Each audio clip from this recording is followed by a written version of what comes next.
So Sebastian has asked me to come along here and outline 5 books that all social democrats should read. And when I was asked to do this, it was quite an interesting topic, because you can go old or new, or you can go sort of political philosophy or economics or whatever. And it's been quite a challenge. But I've got 5 books, Sebastian, that I'll talk about. And the first one of all is Peter Shaw's Separate Ways, which was written in the year 2000. It's most people know that my main political hero is Peter Shaw, as a Labour grandee, really, former Trade Secretary and head of the Labour Party's policy team in the 60s, worked for Harold Wilson. And Euroscepticism, it was not unusual at all post-war on the left. It was normal, in fact. So Clement Attlee, Gaitskell, Michael Foot, Tony Benn, Peter Shaw. This was normal to be EU sceptical, to be sceptical about the United States of Europe. But what's important about this book is actually I don't think there's been a better case made for the sort of left position, the left critique of this EU trade cartel, which is what it is, than Separate Ways, which I saw a review of it in the Times by Peter Riddle and picked it up and read it. And actually at the time I wasn't a sort of full-on EU skeptic. When I was younger, I was actually quite keen on the EU in the 80s. But I think it's good to read sometimes against your position. And Shaw completely convinced me of his case, which basically, I mean, it's quite a big book, but basically the case is that you can't have social democracy in the true sense and be in this trade bloc, because the treaties themselves actually forbid forms of social democracy we would know, particularly in the connection between the voter and those that govern them. So that connection in the EU has been broken, deliberately structured to be broken. So you can't sack, the famous point that Tony Benn always used to make, you can't sack the people that govern you, you're not living in a democracy. And if you have no real connection to what, big decisions on trade or immigration or industrialization or anything, transport, if you can't have a direct connection between the voter and those that make the decisions, you're not living in a democracy. So it's an absolutely brilliant book. And actually, I was just looking at it today, and actually one of the finest statements in praise of it is actually Shirley Williams, who's a massive EU fan, as you know, says on the front page, one of the best statements of the Eurosceptic case, Shirley Williams. And it's a wonderful book. You've asked me to prepare a little quote or a little reading from some of these books, and I'll do it. And this little paragraph really demonstrates why it's important to social democrats. So this is Shaw. In signing up to successive European treaties with their very special supranational features, we are entering into commitments that allow the European institutions to make more and more the laws in our own land, without the specific consent of our electors or our parliament. Inevitably, such laws lack the legitimacy of consent, and sooner or later will lead to those adversely affected to open defiance or worse. Now, that's quite a stark warning. What he's saying there is that if you impose things top down, how do you expect people to accept them? Which is a fundamental point. And I think that's where we are. And just to wrap up on this book, I think everyone should read it. But this morning, or last night as it were, the EU agreed a trade deal with Donald Trump, which I think incidentally is highly in Trump's favour and America's favour. They've really taken the rules here. But the important thing to know about it is the trade deal was agreed by the Commission. And you've got von der Leyen agreeing with Trump, yes, we've agreed to this 15% tariff. But imagine you're a normal voter. Imagine you're a voter in Latvia or Portugal. You've got no connection to this whatsoever. You've got to take these rules and you can do nothing about them. So that's basically Shaw's point, and he happens to be right. Okay, number 2, the second book that I'm going to recommend is a book. It's an anthology. It's a selection of writings. It's not a coherent sort of book on its own, but it's Gray's Anatomy, which is selected writings of John Gray. And I think John Gray is the best political philosopher we have, certainly in Britain, the most receptive, and certainly the most the deepest, most prescient critic of liberalism. And he's very widely published. He's some of the major books people may know about as Straw Dogs, and Black Mass, and his critique of globalization, which was False Dawn, excellent book. There's a book called Enlightenment's Wake, which is basically an academic critique of liberalism, which I'd advise anyone to read. But a lot of that is inside this book. So if you buy this book, it's a dense collection of his writings, some taken from chapters from his books, and some from articles in the New Statesman. He has a column in the New Statesman which is worth reading.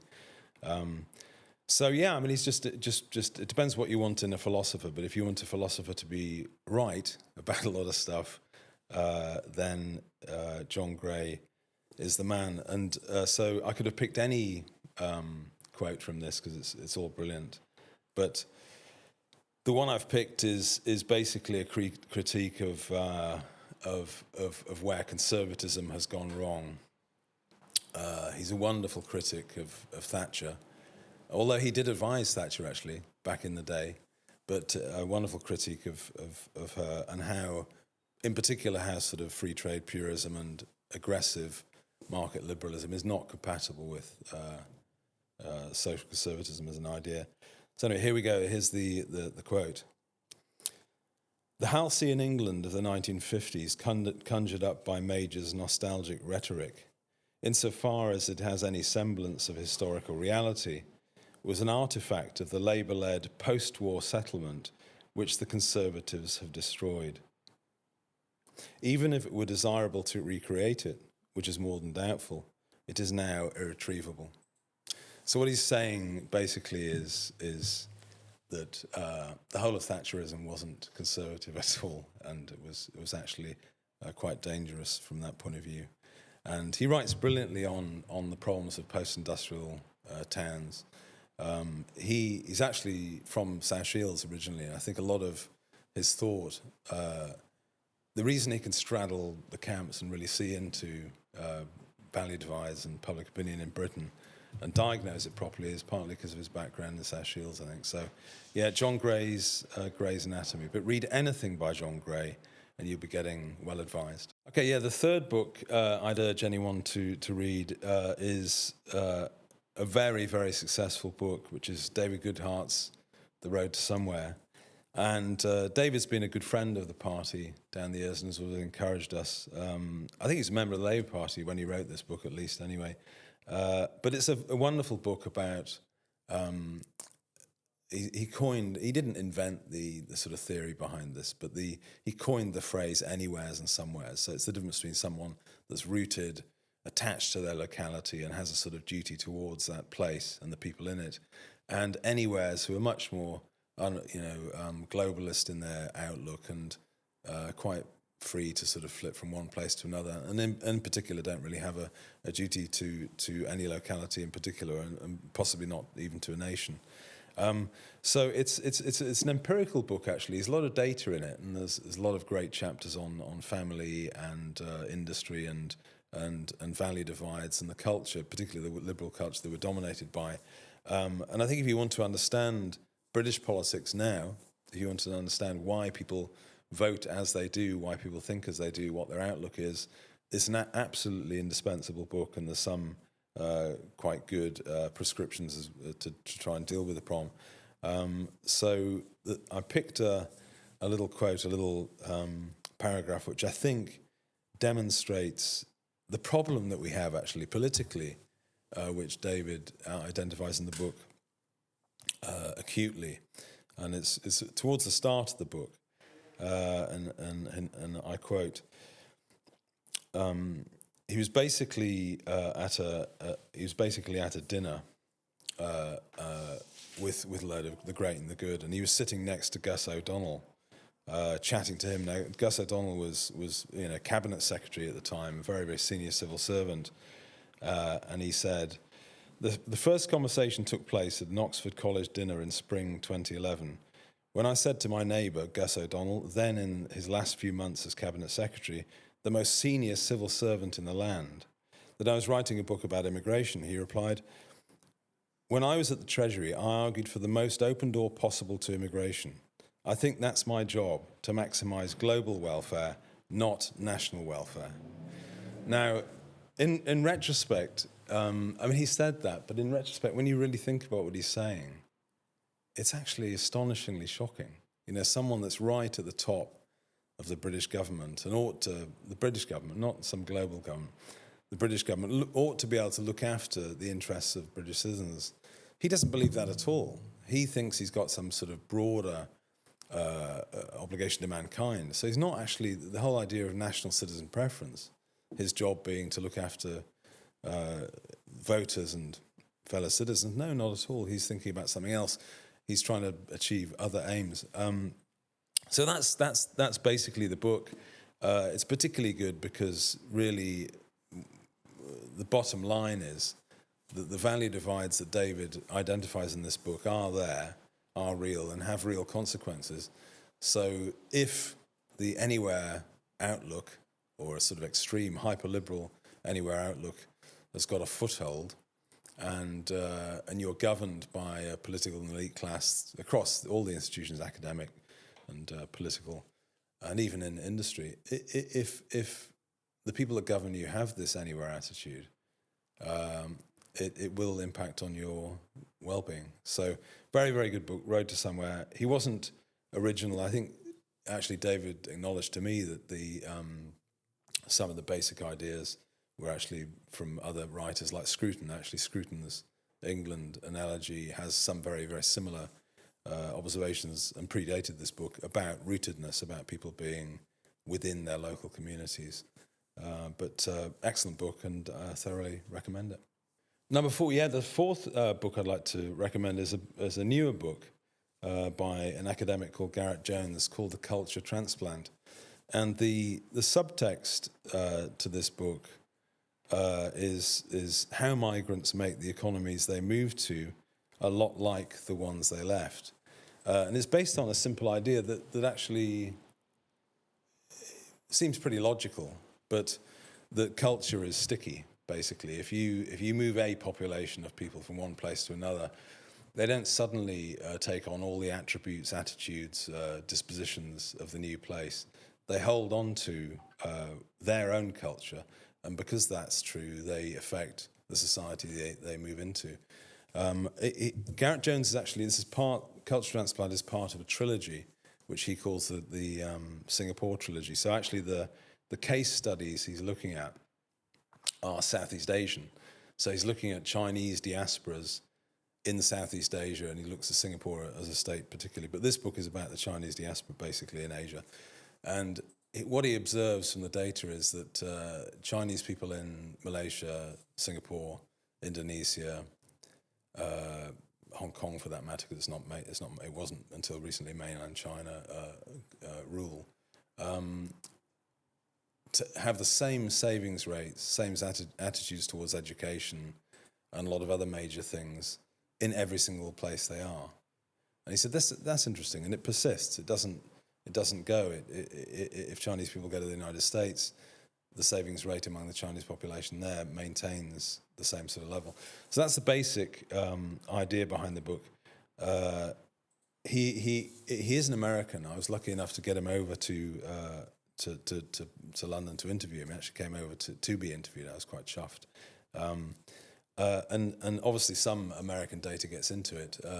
Culture transplant of, say, Italians to America is interesting, because do Italians become more American, in inverted commas, in their attitudes over several generations? Well, on the data, he says no, they don't, actually. They do in a couple of areas that are quite interesting. They do, for instance, in their attitudes towards the honesty of the police. They come in as Italians not trusting the police, and after a few generations that does shift. But actually, in sort of 4 out of 5 key areas, they don't change very much, and it's highly persistent.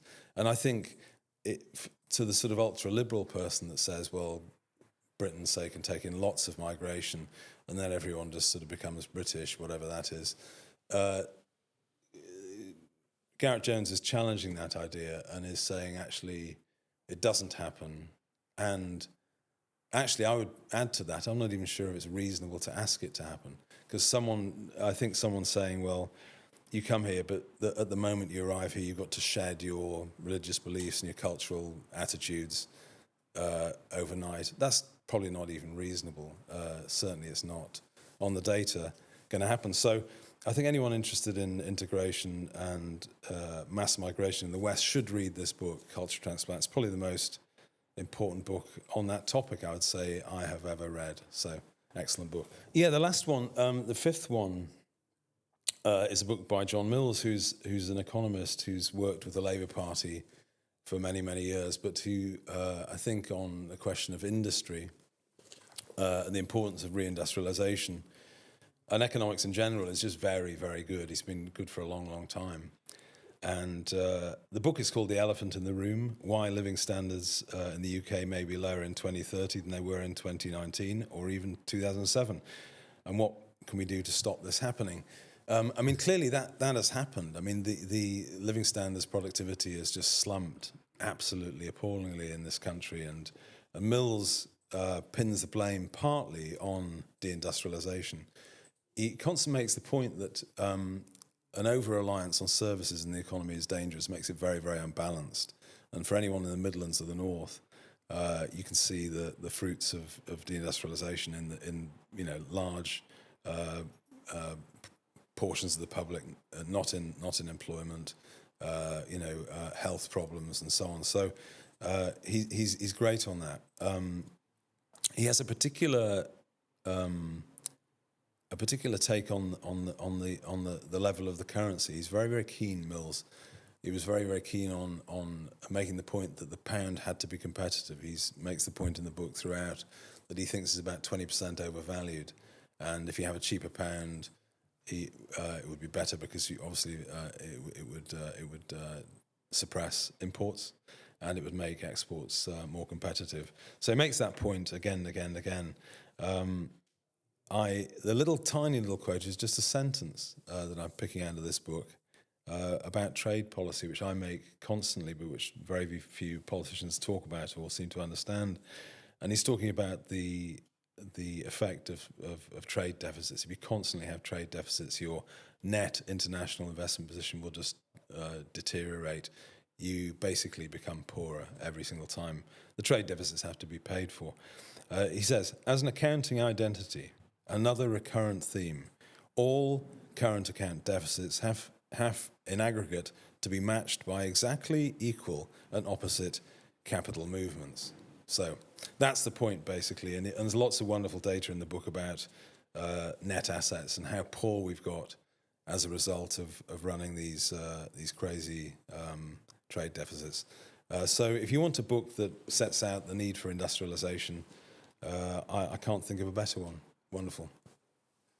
Okay, so those are the 5 books that every Social Democrat should read. Yeah. And you did have some honourable mentions. Yeah, well, I did have a few, and it's very difficult because I when I was chatting to you about this, a Social Democrat should read G.K. Chesterton, Belloc. You could read a lot of stuff that is related to our political ideas. The book that just missed out, partly because it's too heavy to put in my bag, was Lee Kuan Yew's Third World to First, From Third World to First, which is basically his account of how he took this state, a new state in the early 60s, with very few resources, and built, with Goh Keng Swee and the other titans of Singapore, built a highly prosperous society through industrial planning and an organisation and just extremely good governance. So I think it's Singapore's case is such a shining example of making everything from nothing. But it's not nothing because the cultural capital is very high there and it has a strategic position. But basically, materially, had very little and have built everything from it. It's such an outstanding case that everyone should be at least aware of it. I don't think you can just drop in stuff across cultures, is the point I've made before, with Culture Transplant. But it's a great book. Secondly, The Tribe by Ben Cobley, Understanding Liberal Left Systems of Diversity, which dominate everything. Brilliant book. I know he's got a new book out, but I think The Tribe is the sort of foundation for it. Very, very good. Revolt of the Elites by Chris Lash, just a very good critique of elite liberalism again in the United States, brilliantly written. Melissa Kearney's Two-Parent Privilege. If you're interested in family policy, just read that. All the data. I love books that are data-driven. We should try and be aware of what is the case, not what we want to be the case. And then finally, Remaking One Nation by Nick Timothy. I know he's in the Tory party, but I find in his particular case, most Tories don't agree with him, actually, by the way. But in his case, I read him and I can't dispute much of what he says, so it's a great book. So those are the 5 books that I recommend all Social Democrats should read. But that's just my view. If you have any other suggestions, why don't you put them in the comments below, and maybe we'll have a read of your suggestions. Thanks.